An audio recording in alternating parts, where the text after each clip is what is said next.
नमस्कार दोस्तों, civil service institute में एक बार फिर से आप सभी का स्वागत है। तो आज इन्वायरमेंट के मोस्ट इंपॉर्टेंट फैक्ट हम देखते हैं, ठीक है, जो कि लास्ट ईयर जो परीक्षाएं वहाँ पे पूछे गए हैं। अब वो बीपीएससी में, यूपीपीसीएस में, एमपीपीसीएस में या फिर यूपी ट्रिपल एस में, इस तरह से जो ऐसे फैक्ट जो बार बार पूछे जाते हैं, वो सारा हम यहाँ पे वन बाई वन देख लेंगे।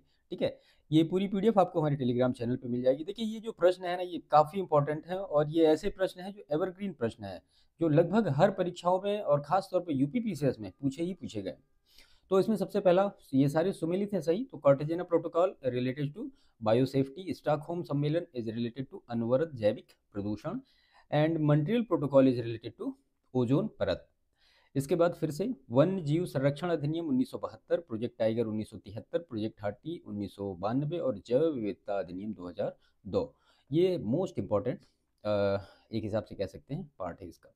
उसके बाद फिर से प्रथम विश्व जलवायु सम्मेलन 1979, प्रथम पृथ्वी शिखर सम्मेलन एजेंडा 21 और पृथ्वी शिखर सम्मेलन +5 जो कि हुआ 1992 में पहला जो पृथ्वी शिखर सम्मेलन हुआ था। इसके बाद उष्ण कटिबंधीय वन रिलेटेड हैं साइलेंट वैली से, शंकु वृक्ष वन रिलेटेड हैं हिमाचल प्रदेश से, कक्ष वनस्पति रिलेटेड हैं सुंदरवन से, और पतझड़ वन रिलेटेड हैं किससे, राजस्थान से। ऐसे ही राष्ट्रीय उद्यान और राज्य, तो इंताकी नागालैंड से रिलेटेड है, वेतला झारखंड से, सिरोही मणिपुर से, और गुइंदी जो है ये तमिलनाडु राज्य से रिलेटेड है। इसके बाद जैवमंडल रिजर्व एवं उनकी अवस्थिति का सही सुमेल क्या है। तो नोकरेक कहाँ है, मेघालय में है। मानस जो है असम में है, दिहांग देवांग अरुणाचल प्रदेश में है, अगस्तमलाई केरल और तमिलनाडु में है, नंदा देवी उत्तराखंड में है, कंचनजंगा सिक्किम में है, और शीत मरुस्थल या कोल्ड डेजर्ट जिसको कहते हैं वो हिमाचल प्रदेश में है। इसके बाद फिर से राज्य और राष्ट्रीय उद्यान, बांधवगढ़ राष्ट्रीय उद्यान मध्य प्रदेश में, बांदीपुर राष्ट्रीय उद्यान कर्नाटक में, ग्रेट हिमालय राष्ट्रीय उद्यान हिमाचल प्रदेश में, गिर राष्ट्रीय उद्यान गुजरात में, राजाजी राष्ट्रीय उद्यान उत्तराखंड में, पिन वैली राष्ट्रीय उद्यान कहाँ पे है, ये हिमाचल प्रदेश में है। इसके बाद उत्तर प्रदेश के प्रश्नगत पक्षी बिहारों का उनके जिलों के साथ सही सुमेल इस प्रकार है। तो पक्षी बिहार और जिला, नवाबगंज पक्षी बिहार उन्नाव में, इसका वर्तमान नाम हो गया है शहीद चंद्रशेखर आजाद पक्षी अभ्यारण्य। ऐसे ही ओखला पक्षी विहार है गाजियाबाद में, और अभी ये कहाँ है तो गौतम बुद्ध नगर में। समसपुर पक्षी अभ्यारण्य रायबरेली में है, और पार्वती अर्गा पक्षी विहार जयप्रकाश नगर या फिर गोड्डा में है। राष्ट्रीय पार्कों एवं संरक्षण के लिए उनमें रखे हुए वन्य जीवों की सूची इस प्रकार सही सुमेलित है। तो राष्ट्रीय पार्क और कौन से वन्य जीव उनसे रिलेटेड है, तो बांदीपुर बाघ अभ्यारण्य है, और कांजीरंगा जो है एकल श्रृंग गैंडा अभ्यारण्य है, सुंदरबन जैवमंडल और बाघ अभ्यारण्य दोनों है, सिमलीपाल ये हाथी अभ्यारण्य है। इसके बाद ये बाघ आरक्षित क्षेत्र और राज्य, तो बुक्सा वेस्ट बंगाल में, दम्पा मिजोरम में, नमेरी असम में, और नामदफा अरुणाचल प्रदेश में। ऐसे ही अभ्यारण्य और राज्य, तो गर्म पानी असम, पाखल तेलंगाना, सरिस्का राजस्थान, मुकुम्बिका कर्नाटक में, डालमा झारखंड में, नैयर जो है केरल में, और कोटी गांव कहाँ है तो ये गोवा में है।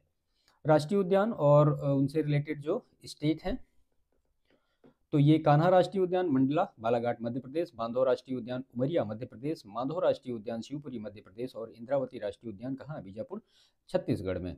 राष्ट्रीय उद्यान और अगेन स्टेट, तो गिर राष्ट्रीय उद्यान गुजरात में, भरतपुर पक्षी अभ्यारण्य बिहार ये राजस्थान में, बांधवगढ़ राष्ट्रीय उद्यान मध्य प्रदेश में, और कांजीरंगा राष्ट्रीय उद्यान कहाँ, असम में है। पार्क और वन्यजीव अभ्यारण्य राज्य या फिर केंद्र शासित प्रदेश, करेक्टली मैच है ये। दांचीगाम वन्यजीव अभ्यारण्य जम्मू कश्मीर, केवलादेव घाना पक्षी अभ्यारण्य राजस्थान, कान्हा राष्ट्रीय पार्क मध्य प्रदेश, और पेरियार वन्यजीव अभ्यारण्य केरल में है। फिर से राष्ट्रीय पार्क और केंद्र शासित प्रदेश राज्य, तो दांचीगाम जम्मू कश्मीर, और पापीकोंडा आंध्र प्रदेश, सरिस्का राष्ट्रीय उद्यान राजस्थान में है। राष्ट्रीय उद्यान और उनकी स्थापना वर्ष, तो जिम कॉर्बेट 1936 सबसे पहला ये, कान्हा 1955 में, साइलेंट कांजीरंगा 1974 में, और साइलेंट वैली 1984 में। इसके बाद राष्ट्रीय उद्यान और राज्य, तो अंसी राष्ट्रीय उद्यान कर्नाटक, बेतला राष्ट्रीय उद्यान झारखंड, और इंद्रावती राष्ट्रीय उद्यान छत्तीसगढ़, और ऐसे ही गुगामल राष्ट्रीय उद्यान कहाँ पे है वो महाराष्ट्र में है। इसके बाद अभ्यारण्य और राष्ट्रीय उद्यान और मुख्य संरक्षित वन्य पशु, तो कांजीरंगा गैंडा, गिर जो है शेर, सुंदरबन बाघ, और पेरियार हाथी से रिलेटेड है। राजाजी राष्ट्रीय उद्यान हाथी, मानस राष्ट्रीय उद्यान हाथी, और दुधवा टाइगर जो राष्ट्रीय उद्यान है वो टाइगर से रिलेटेड है। बायोस्फीयर रिजर्व एडवर्ड सुएज से रिलेटेड है। इकोसिस्टम एपीडी कंडोल से रिलेटेड है, और इकोलॉजी एजी टांसले से रिलेटेड है। जैव विविधता किससे, रेमंड ऑफ दासमैन से रिलेटेड है।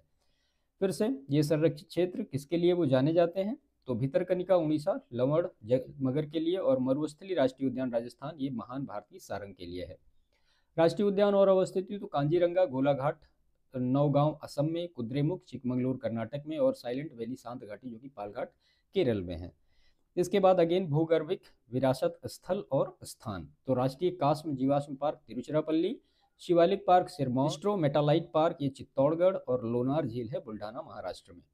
बाघ आरक्षित क्षेत्र और राज्य, तो बांदीपुर कर्नाटक, मेलाघाट ये महाराष्ट्र, बुक्सा पश्चिम बंगाल, पक्के या पाखुई कहाँ, अरुणाचल प्रदेश में। दम्फा टाइगर रिजर्व मिजोरम, गुमटी वन्यजीव अभ्यारण्य त्रिपुरा, शुक्ला फांटा वन्यजीव अभ्यारण्य नेपाल और सारामती शिखर कहाँ है, ये नागालैंड में है। इसके बाद राष्ट्रीय पार्क वन्यजीव अभ्यारण्य और रिलेटेड टू स्टेट, तो बोंडला वन्यजीव अभ्यारण्य गोवा में है, कंगेर घाट राष्ट्रीय पार्क ये छत्तीसगढ़ में है, ओरंग अभ्यारण्य असम में है और कोठागढ़ वन्यजीव अभ्यारण्य कहाँ है, तो ये ओडिशा में है। इसके बाद सामान्य प्रयुक्त उपयुक्त पदार्थ और उसमें पाए जाने वाले संभावित अवांछनीय अथवा विवादास्पद रसायन, तो लिपस्टिक में सीसा पाया जाता है और शीतल पेय जो है इसमें ब्रोमीनित वनस्पति तेल पाया जाता है। चाइनीज फास्ट फूड में मोनोसोडियम ग्लूटामेट पाया जाता है। वायु प्रदूषक और उनसे इफेक्टिव जो बॉडी पार्ट हैं, तो एस्बेस्टस जो धूल होता है उससे फेफड़ा, सीसा से मस्तिष्क, पारा से उदर। इसके बाद घटना और यौगिक, तो अम्ल वर्षा सल्फर डाइऑक्साइड से रिलेटेड है।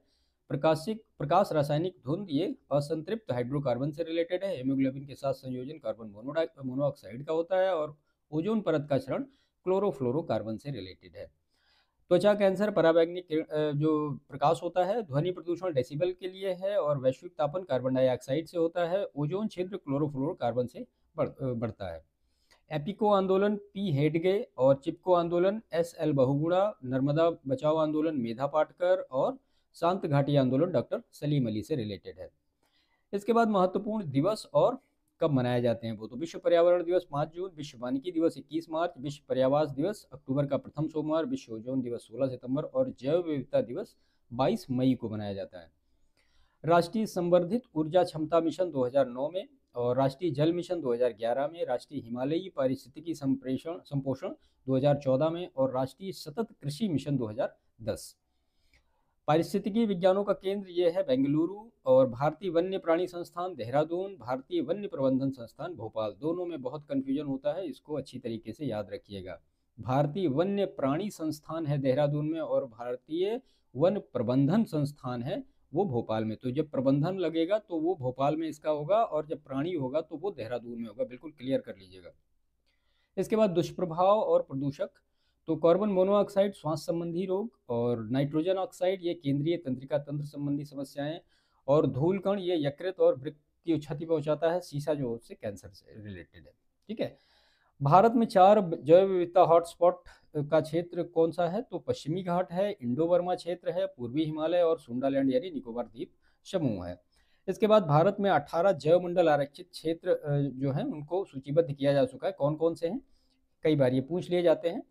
तो पहला है अचानक मार अमरकंटक, दूसरा अगस्त्यमलाई, तीसरा दिहांग दिबांग, चौथा डिब्रू सैखोवा, पांचवा है ग्रेट निकोबार, छठा है मन्नार की खाड़ी, सातवां है कंचनजंगा और यहाँ 8 होना चाहिए, 8वां नंदा देवी और ये 9वां जो है ये मानस है, 10वां नीलगिरी है, 11वां नोकरेक है और उसके बाद 12वां जो है वो पचमढ़ी है, 13वां सिमलीपाल है, 14वां सुंदरबन है, 15वां कच्छ है, 16 जो है शीत रेगिस्तान है, 17वां जो है वो शीशाचलम पहाड़ियाँ हैं और 18वां क्या है वो पन्ना है। ठीक है, तो ये जो 18 बायोस्फीयर रिजर्व हैं इनके नाम आप याद रखिएगा।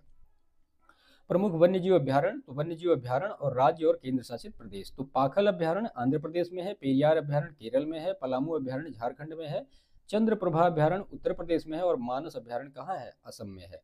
इसके बाद दांचीगाम अभ्यारण्य जम्मू कश्मीर में, चिल्का झील ओडिशा, महावीर अभ्यारण्य ये गोवा में है, सुंदरबन अभ्यारण्य वेस्ट बंगाल में, शांत घाटी अभ्यारण्य केरल में, केबुल लामजाओ अभ्यारण्य मणिपुर में, डंपा अभ्यारण्य मिजोरम में, सागर अभ्यारण्य केरल में, कान्हा अभ्यारण्य एमपी में, जल्दापारा अभ्यारण्य वेस्ट बंगाल में और भितरकनिका अभ्यारण्य उड़ीसा में है।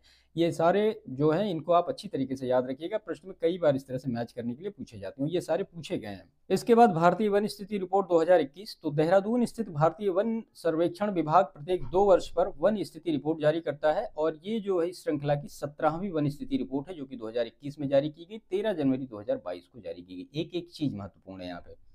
भारत वन स्थिति रिपोर्ट 2021 के अनुसार देश में 21.71% भाग पर वनावरण और 2.91 भाग पर क्या है वृक्षावरण है, दोनों जोड़ दीजिए तो पूरा टोटल निकल आएगा आपका। इसके बाद देश में कुल वनावरण और वृक्षावरण का क्षेत्रफल कितना है, तो ये 8,09,537 वर्ग किलोमीटर है और क्षेत्रफल की दृष्टि से ISFR 2019 की तुलना में बनावरण में वृद्धि करने वाले शीर्ष 3 राज्य आंध्र प्रदेश, तेलंगाना और उड़ीसा हैं। ऐसे ही 2021 में सर्वाधिक बनावरण वाले शीर्ष 3 राज्य हैं मध्य प्रदेश, अरुणाचल प्रदेश और छत्तीसगढ़ हैं। इसके बाद राज्यों में प्रतिशतता की दृष्टि से सर्वाधिक बनावरण जो राज्य हैं वो मिजोरम 84.53%, अरुणाचल प्रदेश 79.33% एंड मेघालय जो है वो 76%। क्षेत्रफल की दृष्टि से सर्वाधिक बनावरण वाले संघीय राज्य तो जम्मू कश्मीर, अंडमान निकोबार और लद्दाख हैं। प्रतिशतता की दृष्टि से सर्वाधिक बनावरण वाले शीर्ष संघीय राज्य तो लक्षद्वीप है, अंडमान निकोबार है और जम्मू कश्मीर है। डेटा बिल्कुल याद रखिएगा। इसके बाद पर्यावरण से संबंधित जो प्रमुख संस्थान हैं, तो पर्यावरण संस्थान यहाँ पे लिखे हैं, उनका स्थान यहाँ पे लिखा गया है। तो केंद्रीय प्रदूषण नियंत्रण बोर्ड नई दिल्ली में, भारतीय वन प्रबंधन संस्थान अभी हमने ऊपर भी देखा भोपाल में, केंद्रीय चिड़ियाघर प्राधिकरण ये नई दिल्ली में, भारतीय वन अनुसंधान एवं शिक्षण परिषद यह है देहरादून में, वन उत्पादकता केंद्र है रांची में, भारतीय प्राणी विज्ञान सर्वेक्षण कोलकाता में, राष्ट्रीय विज्ञान औद्योगिक संस्थान फरीदाबाद में और भारतीय वनस्पतिक सर्वेक्षण कोलकाता में, वन अनुवांशिकी तथा वृक्ष प्रजनन संस्थान कोयम्बटूर में और जीवी पंथ हिमालय पर्यावरण एवं विकास संस्थान कहाँ पे है? अल्मोड़ा में है। ठीक है, तो ये पर्यावरण से रिलेटेड कुछ इंपॉर्टेंट फैक्ट थे। एक चीज और यहाँ पे है, इसके बाद है ये सस्टेनेबल डेवलपमेंट गोल, बहुत महत्वपूर्ण है। एक बार PCS की परीक्षा में सीधे सीधे मैच करने के लिए आया था, उसमें शायद 10 था, 11, 12 ऐसे कुछ था, 4 दिए गए थे, चारों को आपस में मैच करना था। ठीक है, तो यहाँ पे हम जो 17 हैं, 17 के बारे में एक बार देख लेते हैं, क्या पता प्रश्न पूछ ही लिया जाए। देखिए यहाँ पे इसकी ये पिक है, आप इसको पिक से भी अच्छी तरीके से याद कर सकते हैं। बाकी यहाँ पे मैं सारी चीज़ों को एक बार आपको बता दूंगा, तो चीज़ों को आप बेहतर तरीके से रिवाइज कर लीजिएगा। तो देखिए पहला क्या है, निर्धनता उन्मूलन से रिलेटेड है। दूसरा जो है वो भुखमरी की समाप्ति। तीसरा जो है अच्छा स्वास्थ्य। चौथा जो है गुणवत्तापूर्ण शिक्षा। पांचवा जो है वो लैंगिक समानता। और छठा जो है यहाँ पे स्वच्छ जल से रिलेटेड है। सातवां जो है वहनीय ऊर्जा और स्वच्छ ऊर्जा से रिलेटेड है। आठवां जो बेहतर कार्य एवं आर्थिक वृद्धि। नौवां जो है ये उद्योग, नवाचार और आधारभूत संरचनाएं। 10वां असमानता में कमी से रिलेटेड है। 11वां जो है सतत शहर और समुदाय से रिलेटेड है। 12वां जो है उत्तरदायी उपभोग और उत्पादन से रिलेटेड है। 13वां जलवायु संबंधी कार्रवाई से रिलेटेड है। 14वां जलीय संसाधनों का संरक्षण और उपयोग। 15वां जो है स्थलीय संसाधनों का संरक्षण। 16वां जो है वो शांति, न्याय और सशक्त संस्थाएं। 17वां जो है वो लक्ष्यों के लिए साझेदारी। ठीक है, तो ये 17 जो SDG के लक्ष्य हैं, इनके बारे में अच्छी तरीके से याद रखिएगा। तो ये तो एक वन लाइनर फैक्ट टाइप के हो गए। अब यहाँ पे हम डिटेल में थोड़ा देख लेते हैं कि SDG 1 में क्या दिया, 2 में क्या दिया है। तो SDG 1 विश्व के प्रत्येक देश को गरीबी को समाप्त करना, ये पहला है। दूसरा क्या है कि भुखमरी को समाप्त करना, खाद्य सुरक्षा, बेहतर पोषण तथा सतत कृषि को बढ़ावा देना। तीसरा जो SDG है वो सभी को स्वस्थ जीवन प्रदान करना तथा सभी को जीवन स्तर को सुधारना। चौथा है सभी को समावेशी, न्याय संगत तथा गुणवत्तापूर्ण शिक्षा सुनिश्चित कराना तथा सभी के लिए आजीवन सीखने के अवसरों को बढ़ावा देना, ये SDG 4 में है। SDG 5 में लैंगिक समानता प्राप्त करना व महिलाओं को सशक्त बनाने का प्रयास करना।